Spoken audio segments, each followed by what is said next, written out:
Assalamualaikum warahmatullahi wabarakatuh dan salam sejahtera.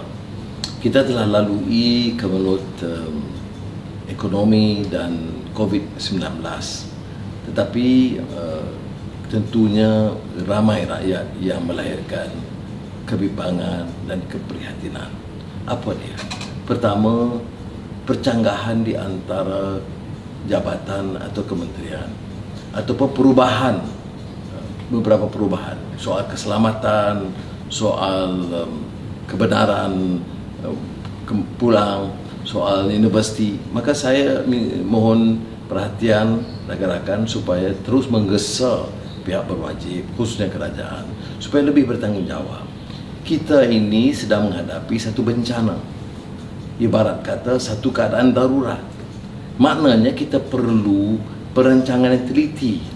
Perdana Menteri, menteri-menteri mesti duduk tiap hari, teliti aspek-aspek yang perlu mereka laksanakan. Mereka harus faham kegelisahan di bawah. Menteri-menteri ini hilang dari radar. Siapa yang turun memahami masalah dan kegelisahan rakyat? Jadi sebab itu saya syorkan jangan ulang ke masalah seperti mana satu kenyataan Majlis Keselamatan Negara yang sepatutnya majlis tertinggi yang harus mengadungi tokoh-tokoh yang cukup berwibawa, punya kelayakan dan cukup faham tentang masalah keselamatan akibat dari COVID-19. Yang kedua, kenyataan mengenai IPT. Saya serojok yang pertama dulu. Bila ada percanggahan, dia menimbulkan kekeliruan. Orang berpusu-pusu di balai polis. Orang kemudian tanpa penjelasan, kemudian dibatalkan, kemudian diberikan syarat baru. Bagaimana pula tentang nasib ratusan ribu pekerja ke Singapura? Tidak difikirkan. Kementerian Pengangkutan, Kementerian Sumber Manusia nampak seolah-olah membisu. Ini soal nasib 300-400 ribu rakyat Malaysia yang nak cari nafkah hidup harian. Sebab itu hal-hal ini bagi saya harus diteliti dan dirongkai. Dia bermula di puncaknya di atas. Kedua, masalah IPT. Kita dah tahu tentang kenyataan yang bercanggah dari pihak menteri. Saya ucap tahniah kepada IPT yang mengambil inisiatif sendiri bagi bank makanan atau food bank, kerana kekeliruan menyebabkan puluhan ribu mahasiswa pulang. Arahannya jangan pulang. Padahal kalau difikir secara teliti, panggil rektor dan anak chancellor berbincang online sekurang-kurangnya kalau tidak ada pertemuan ramai. Dan mereka akan beritahu pastinya lebih selamat kalau anak-anak mahasiswa ini ditentukan supaya berada di universiti, kemudian disiapkan kemudahan makanan, dan saya syorkan supaya kuliah online diteruskan. Kalau 2 minggu, kemudian dipanjangkan cuti dan pembukuan ini 2 minggu lagi, 1 bulan, 2 bulan. Kita tak boleh dan mampu mempertahankan mutu pendidikan. Kalau tak boleh hadir kuliah, pastikan anak-anak ini dapat teruskan pengajian melalui online. Ini dilakukan oleh banyak negara.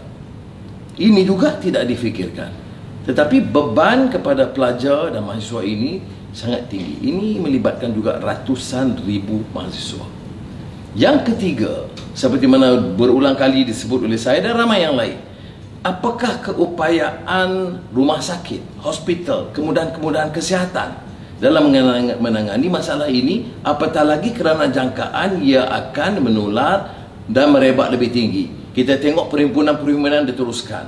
Ada rakyat belum betul-betul yakin bahawa menentukan jarak sosial di antara satu sama lain itu sangat penting untuk menyelamatkan diri mereka, keluarga mereka, masyarakat dan negara.